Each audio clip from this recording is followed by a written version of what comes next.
اچھا، ہم نے سنا، لوگوں سے باتیں سنی کہ آپ کا لہجہ بہت سخت ہوتا ہے، آپ بڑی مطلب کہ جرحانہ انداز میں تقریر کرتی ہیں، تو کیا کبھی کوئی ایسا موقع بھی آیا کہ آپ کو ایسا لگے کہ نہیں، نرم انداز میں بات کرنی چاہیے، بیٹھ کے بات کرنی چاہیے؟ کبھی کوئی ایسا لمحہ آیا؟ ہوا ہے، بہت مرتبہ ایسا ہوا ہے. آپ کی طرف سے سن کوشش کی جائے. 2007 کے بعد جب گورنمنٹ کو احساس ہوا، سول گورنمنٹ کو، کہ بہت بڑا کربلا برپا کر دیا ہے اس احمد شخص نے اپنی جرنیلی کے زوم میں، تو انہوں نے نرمی سے بات کی، تو ہم نے بھی نرمی سے بات کی. وہ دور نرمی والا تھا. اس کے بعد ان کے لہجے بدلے تو ہمارا لہجہ بھی بدل گیا. سن 2014 تک تو کچھ نہیں تھا. ہم آرام سے، مجھے کوئی مسئلہ پیش ہوتا نا، میں خود جا کے ڈی سی آفس میں بیٹھ کے اپنا مسئلہ بتا دیتی تھی، حل ہو جاتا تھا. اب تو میں نہیں جاتی ڈی سی آفس، کس سے بات کریں؟ وہاں تو فرعون بیٹھے ہیں. فرعونوں کے آگے بات کرنا میں تو نہیں مناسب سمجھتی. آپ کی زندگی کا جو سب سے بڑا دکھ ہے وہ کیا دکھ ہے؟ آپ کیسے اس کے بارے میں بتائیں گی؟ اور اگر اس کو اس طرح بھی کر لیں گے کہ زندگی کی سب سے بڑی خوشی ہے، وہ کون سی خوشی ہے؟ ان دو چیزوں کو آپ کیسے بیان کریں گے؟ زندگی کا سب سے بڑا دکھ اپنے بیٹے کو زندہ چھوڑ کر باہر نکلنا. کیا جبکہ مجھے پتا بھی ہو کہ چند لمحے کے بعد یہ ہمیشہ کے لیے اس دنیا سے رخصت ہو جائے گا. اور میرا بیٹا وہ جو بہترین اسٹوڈنٹ، انتہائی جینیس انسان، بہت باادب، بہت پیار والا. اور خوشی مجھے یہ ہے کہ شکر ہے وہ ان کے ہاتھ زندہ نہیں لگا. اگر زندہ لگتا تو پتہ نہیں یہ اس کے ساتھ کیا کرتے، لاپتہ کرتے، کیا کرتے. یہی میری آج تک میری سب سے بڑا دکھ یہی ہے.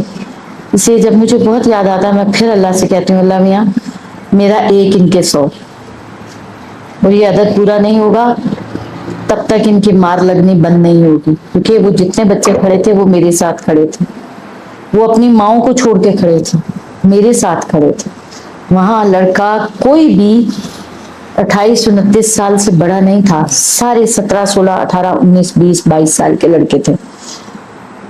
اور وہ سب مجھے ماں جی کہہ رہے تھے. آج بھی یہ مجھے ماں جی ہی کہتے ہیں، اور مجھے فخر ہے کہ میں ان سب کی ماں ہوں. اور مجھے القاعدہ والے بھی جانتے ہیں، حماس والے بھی جانتے ہیں. دنیا کی میرے خیال سے کوئی تحریک ایسی نہیں ہے جو مجھے نہیں جانتی. یہ میرے بیٹے ہیں. میں اللہ سے آج بھی یہ بات کہتی ہوں جب مجھے بہت یاد آتا ہے. خاص طور پر قربانی کی عید پہ اس کو جانور خریدنے کا بہت اچھا طریقہ سلیقہ تھا. بہت ذمہ داری سے لے کے آتا تھا، اور جانور کے لاڈ بھی بڑے اٹھاتا تھا. تو میں پھر جب مجھے یاد آتا ہے، میں رات کو جس وقت مصلی پہ بیٹھتی ہوں، آنسو نہیں بہاتی، میں کبھی بھی نہیں بہاتی. نہیں، میرے بیٹے کو سعادت ملی ہے، میں نے رونا نہیں ہے کسی صورت.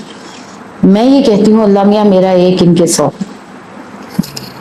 جس دن ان کو سمجھ میں آ گئی، انہوں نے تسلیم کیا کہ انہوں نے میرے ساتھ ظلم کیا ہے، میں بھی یہ دعا کرنا چھوڑ دوں گی.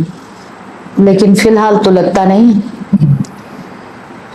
وہ جو انڈیا کے حملے کے بعد ایک دن پھر یہ پچھلی طرف سے آئے تھے، تب بھی بچیوں نے اوپر سے نعرہ تکبیر لگایا، ماسک پہنے ہوئے تھے. کہتی ہے پہلے ہم نے سوچا ہماری کوئی باجی ہے، شیر یزنا پیچھے لکھا ہوا تھا. اندر آئے ہیں، جنگل سے انٹر ہوئے ہیں نالا کراس کر کے، تو لڑکیوں نے ایک دوسرے سے کہا یہ باجی کہاں سے آ رہی ہیں؟ لڑکیاں بولی ہیں تو وہ بھی ٹھٹکے ہیں. تھوڑا سا مزید آگے ہوئے ہیں تو انہوں نے آواز دی باجی، تو وہ مطلب رکے ہیں. پھر انہوں نے دیکھا کہ ان کے چہرے پر ماسک ہے.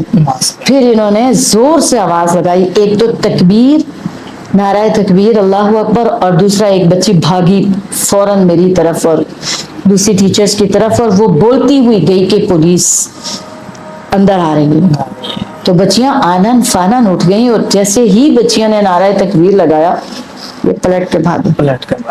اس دن سے آج تک میں سی ڈی اے سٹریٹ والوں کو کہہ رہی ہوں کہ پیچھے جنگل میں لائٹ لگا دو، لیکن نہیں لگے گی، چونکہ ہماری ضرورت ہے، اس لیے نہیں لگ سکتی.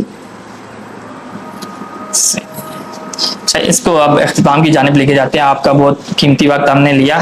آپ کیا سمجھتی ہیں کہ آپ کی تحریک کامیاب ہو رہی ہے یا کامیابی کی طرف بالکل ہو رہی ہے، ہو رہی ہے کامیاب؟ بالکل ہو رہی ہے. ان کو نہیں نظر آئے گا، صاحب بصیرت ان کو پتا ہے کہ کامیاب ہے. کامیاب ہو رہی ہے. ہاں بالکل.